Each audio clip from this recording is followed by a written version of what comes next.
지난번 시간에는요, 김미래 씨가 이직하면서 받은 퇴직금을 IRP로 이제 받는 절차에 대해서 그 세 가지 스텝을 알아봤습니다. 첫 번째가 본인이 IRP 의무 가입 대상인지 확인하는 것, 그리고 두 번째가 본인이 IRP에 가입해야 될 금융회사를 고르는 것, 그리고 세 번째가 본인이 이제 받을 퇴직금을 확인해 보는 것. 이렇게 3단계로 설명을 드렸었고요. 오늘은 나머지 4단계와 5단계, 6단계에 대해서 설명을 드리도록 하겠습니다. 네 번째 단계는요, IRP에서 운용 가능한 상품 고르기입니다.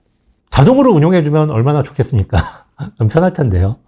근데 IRP에서 가입할 수 있는 상품이 굉장히 많습니다. 그래서 그 안에서 어떤 거를 가입할지는 본인이 결정을 해야 됩니다. 김미래 씨의 경우는 본인이 주거래은행에 다니던 곳에서 IRP 계좌를 만들었다라고 이제 이렇게 가정을 했었습니다. 그러면 이제 그 주거래은행의 홈페이지에 가서 확인을 해보시는 것도 되고, 아니면 뭐 스마트폰으로 확인하시거나, 뭐 지점에 방문해서 물어보시는 방법도 있겠죠. 그래서 어떤 상품이 가입이 가능한 것인지 먼저 그것부터 확인을 하시는 것이 좋습니다. 근데 일단 IRP라는 제도 자체에서 가입 가능한 상품이 군별로 어떤 게 있는지 제가 간략하게 먼저 설명을 드릴게요. IRP에서 가입 가능한 상품들을 요약을 해서 적어놨습니다. 이쪽에 보시면 원리금 보장 상품 이렇게 돼 있죠. 아래 그 예시로 뭐 예금 뭐 이렇게 써놨는데, 그리고 보험사의 원리금 보장형 금리형 보험 같은 경우도 써놨고요. 그래서 이런 거를 가입하면 물론 좋죠. 이제 원금이 보장된다는 면에서는 좋은데, 단점은 요즘에 금리가 워낙 낮다라는 겁니다. 금리는 낮은데 지금 물가는 엄청 오르잖아요. 그래서 이제 그거를 물가를 못 쫓아가니까 그 부분이 단점이죠. 그렇지만 안정성을 최우선으로 하신다면은 이 원리금 보장 상품 안에서 고르시면 됩니다. 그럼 원리금 보장 상품 말고 또 이제 많이 차지하고 있는 부분이 보시면 뭐 실적 배당 상품이라고 표현이 되어 있긴 한데, 쉽게 말씀을 드리면 내가 운용을 잘하면 수익이 많이 나고, 내가 운용을 못하면 수익이 적게 나고, 심지어 손실도 날 수 있는 그런 상품들이다. 이렇게 보시면 될 것 같습니다. 근데 실적 배당 상품이라고 제가 뭉뚱그려서 말씀을 드렸습니다만, 그 안에 또 들여다보면 세부적으로 몇 가지가 나눠져 있습니다. 대표적인 건 펀드입니다. 주식형 펀드도 있고, 뭐 채권형 펀드도 있고, 섞여 있는 혼합형 펀드도 있고, 뭐 여러 가지 펀드가 있습니다. 채권형 펀드들 종류가 많습니다. 뭐 국채 펀드도 있지만, 뭐 하이힐드 채권형 펀드라고 해가지고 좀 더 고수익을 추구하는 대신에 리스크는 더 있는 그런 채권형 펀드들도 있고, 뭐 국내 채권형만 있는 것이 아니라 해외 채권형, 뭐 달러로 투자하는 채권형 펀드, 이렇게 다양한 펀드들이 있습니다.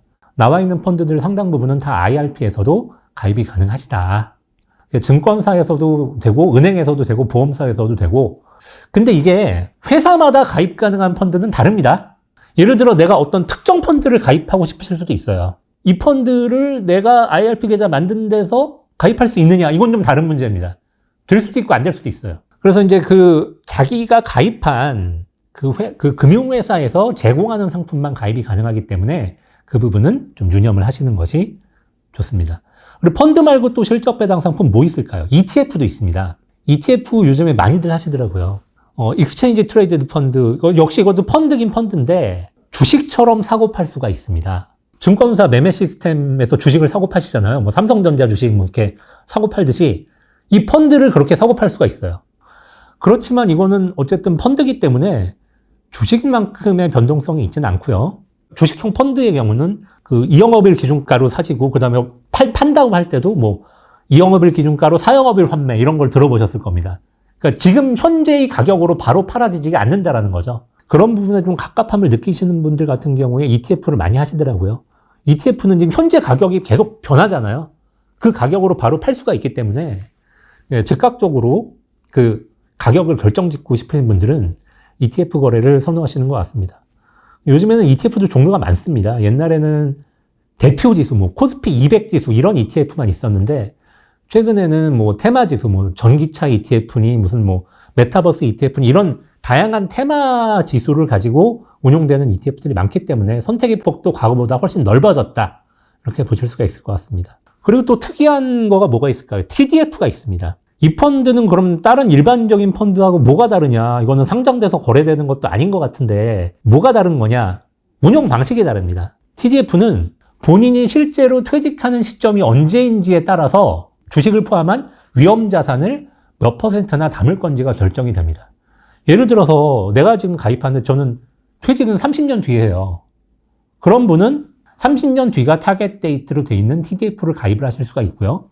그리고 그걸 가입을 하시게 되면은 위험 자산의 비중이 상당히 높게 돼서 고수익을 추구합니다. 근데 내가 이제 나이가 들잖아요. 나이가 들어가지고 그 타겟 데이트가 점점 가까워지면은 펀드 매니저가 알아서 위험 자산의 비중을 줄여줍니다. 내가 언제 퇴직할지 이것만 알고 있으면 그것이 타겟 데이트로 돼 있는 그 TDF를 가입을 하면 되기 때문에 상당히 편리하고, 그래서 시장에서 스탁고도 기하급수적으로 상당히 빠르게 늘고 있는 이를테면 히트 상품이긴 합니다. 자, 그리고 이제 리츠라는 것도 있습니다. 쉽게 말하면은 부동산에 투자해서 수익을 보는 그런 간접 투자 상품입니다. 그러면 이게 펀드가 아닌 것이냐? 실질적으로는 법적으로는 펀드는 아니에요, 이거는. 법적으로는 어떤 회사의 주식이라고 보셔야 돼요. 회사의 주식이라고 그러면 이것도 혹시 상장돼서 거래가 됩니까? 예, 맞습니다. 상장돼서 거래가 되기 때문에 가격이 변합니다. 그리고 또 하나의 특징은 배당금에 있습니다. 리츠는요, 법적으로 배당 가능한 이익의 90%를 배당하게 되어 있습니다. 물론 이제 구조조정 리츠는 약간 그 비율이 낮기는 한데, 일반적인 리츠를 가정을 하는 경우에는 90%를 배당을 하게 되어 있습니다. 그러면은 배당률이 상당히 높겠죠. 그렇습니다. 그래서 이제 그런 경우는 이 배당 투자만 하는 목적으로 하더라도 상당히 괜찮을 수 있다.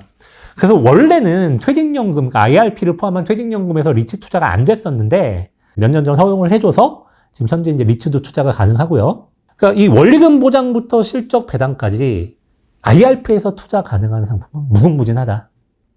연금저축계좌 가입하신 분들도 계실 텐데 연금저축보다 IRP가 투자 가능한 상품은 훨씬 더 많습니다. 그래서 그 부분을 이제 유념을 하시면 좋을 것 같습니다. 자, 이제 김미래 씨가 심사숙고 끝에 운용상품을 고르셨습니다. 골라가지고 운용을 하고 있다가 이 동료가 가입하고 있는 상품이 왠지 좋아 보이는 거예요. 수익률도 좋고. 그럼 본인이 이제 딱 들어가셔가지고 나도 이제 가입을 해야지 하고 조회를 해봤더니 이게 없어요. 그럼 이런 경우는 어떻게 해야 될까요? 자, 그래서 저희가 퇴직금 IRP로 받기 다음 스텝, 5번째 스텝은 IRP 계좌 옮기기를 고려해 보기입니다. 어디로 옮기란 말이냐? 원하시는 상품을 파는 회사로 옮기는 거죠. 예를 들어 나는 뭐 전기차가 앞으로 좋을 것 같아. 그래서 전기차에 투자하는 펀드나 ETF에 가입하고 싶어 라고 생각을 하실 수가 있는 거잖아요. 근데 그게 제공이 안 된다라고 한다면 그거를 파는 회사로 옮기실 수가 있다라는 거죠.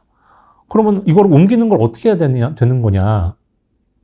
과거에는 조금 절차가 복잡했거든요. 복잡했는데 최근에는 좀 간단해졌습니다. 첫 번째, 일단 옮기고 싶은 회사를 정한다. 어떻게 정하죠? 그 가입하고 싶은 상품이 있는 회사, 상품을 파는 회사를 검색하시면 돼요. 좀 쉬운 방법은요. 예를 들어 펀드라고 가정을 해볼게요. 어떤 특정 펀드에 가입을 하고 싶으시면은 그 특정 펀드를 운영하는 자산운용사가 있죠. 그 자산운용사가 예를 들어 뭐 미래에셋에 무슨 펀드 나오면은 미래에셋 자산운용이 운용사겠죠. 그러면 그 해당 운용사 홈페이지에 가시면 투자 설명서가 게시가 되어 있습니다. 투자 설명서에 들어가서 보시면 판매사가 어디인지 적혀 있어요. 그럼 그 판매사에 한 번 더 확인을 해보셔야죠. 전화를 하시거나 홈페이지에 들어가서 확인을 하셔서 과연 그 판매사가 정말로 팔고 있는지 확인을 하시고 정말로 팔고 있다라고 하면은 거기로 옮기시면 됩니다. 근데 판매사가 여러 군데가 있을 수가 있어요.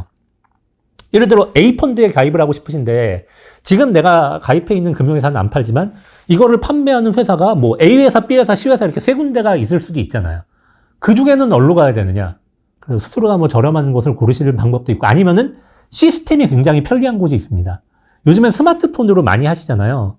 스마트폰으로 IRP에서 뭐 상품을 가입하거나 이런 시스템이 편리한 곳이 있을 수가 있고 아니면은 뭐 상담이나 자문을 뭐 친절하게 해주시는 쪽이 있을 수도 있겠죠. 이런 것들을 종합적으로 고려하셔서 옮기실 회사를 정하시면 됩니다. 정하시고 나서 그 회사에 요청을 하세요. IRP 계좌 옮기고 싶다. 찾아가서 하시는 방법이 있고요. 요즘에는요, 이게 스마트폰으로도 됩니다. 근데 다 되는 건 아니에요. 일부 회사만 됩니다. 시스템이 있어야만 되는 거고요. 아직은 안 되는 회사가 더 많다라고 생각하시면 될 것 같습니다. 그래서 안 되는 회사로 옮기실 경우는 지점에 방문하시는 방법이고요. 되는 회사라고 한다면 이제 뭐 스마트폰으로 하실 수도 있는 거고요. 뭐 지점에 방문한다고 가정을 해볼게요. 그러면은 내가 지금 이 회사에서 이 회사로 옮긴다라고 가정을 하면은 두 개 회사 지점을 다 방문해야 되는 거냐? 물론 그렇지 않습니다. 옮긴 회사만 방문하시면 돼요. 신분증을 가져가서 작성하시는 서류를 작성을 하시면 되고요. 단지 이제 옮기시는 게 맞느냐 이제 확인하는 그 절차가 있기는 합니다. 그래서 이제 그 전화가 올 수도 있고 뭐 여러 가지 방식으로 확인을 하는 절차가 있는데 그때 확인을 하시면 돼요. 절차상도 간편해졌고 심리적인 절차도 좀 간편해졌죠. 마음적으로도 불편한 점이 없이 옮기실 수가 있기 때문에 원하시는 상품이 있다면 과감하게 옮기는 것을 고려해 보시는 것도 선택지 중에 하나라고 말씀드릴 수 있을 것 같습니다. 네, 김미래 씨가 IRP 계좌를 만든 지 3년이 지났습니다. 여러 가지 방식으로 이제 운용도 해보시고 마음에 드는 상품이 없어서 IRP 가입된 금융회사를 이전해 보기도 하셨는데 자, 지금 문제가 생겼습니다. 지금 갑자기 전세보증금이 1,000만 원 정도가 필요하게 됐는데요. 다른 방식으로 돈을 융통하기가 쉽지 않으신 거예요. 그래서 퇴직연금을 찾는 거를 특히 IRP에 들어있는 거를 찾는 걸 한번 지금 고려 중이신데 이럴 때 뭐 할 수 있을까요? 아니면은 한다면 어떻게 해야 될까요? 그래가지고 저희가 이 IRP로 퇴직금 받기 마지막 스텝을 IRP 중도 인출 사유 확인해 두기로 정해놨습니다. 자, 이 표에 보시면 여러 가지 중도 인출 사유가 나와 있습니다. 뭐 천재지변이나 본인이나 가족이 6개월 이상의 요양 상태에 있다거나 아니면 개인적으로 뭐 파산을 하거나 아니면 뭐 개인회생 절차를 밟고 있다거나 그리고 특이한 경우로 이제 중도 인출 사유 중에서 뭐 무주택자가 이제 주택을 구입하는 경우나 아니면 무주택이신 분이 뭐 전세보증금이나 월세보증금이 필요하다거나 이런 경우도 중도 인출 사유에 해당이 되죠. 이게 어떻게 보면은 IRP랑 연금저축하고의 중요한 차이점 중에 하나인데요.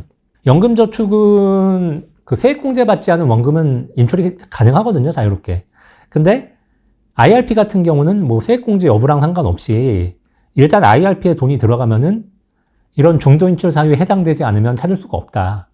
찾으려면 완전히 해지를 해야 되는데 해지라면은 세제상 불이익이 크죠. 그래서 이제 이런 부분은 유념하셔야 됩니다. 근데 여기서 주의하셔야 되는 건 이제 세금입니다. 그러니까 IRP가 세금을 아예 면세를 해주는 제도가 아니잖아요. 이것도 세금을 내기는 냅니다. 근데 돈을 찾을 때 내는 거죠. 근데 이렇게 중도 인출에 해당한다고 하면은 그때 세금을 내는데 얼마나 내는 거예요?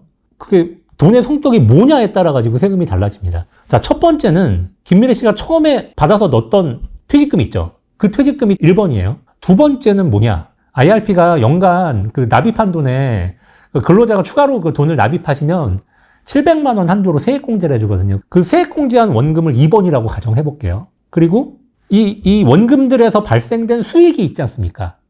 그걸 뭐 펀드로 굴렸던, 뭐 ETF로 굴렸던 발생된 수익이 있을 거예요. 그 수익을 3번이라고 가정해 보겠습니다. 이 세 가지가 찾을 때 세금이 다 달라요. 1번 같은 경우에 이 퇴직소득세를 원래는 냈어야 되는데 IRP에 넣었으니까 퇴직소득세를 안 내고 이연돼서 계속 넘어왔던 건데 지금 중도 인출을 하게 되면요.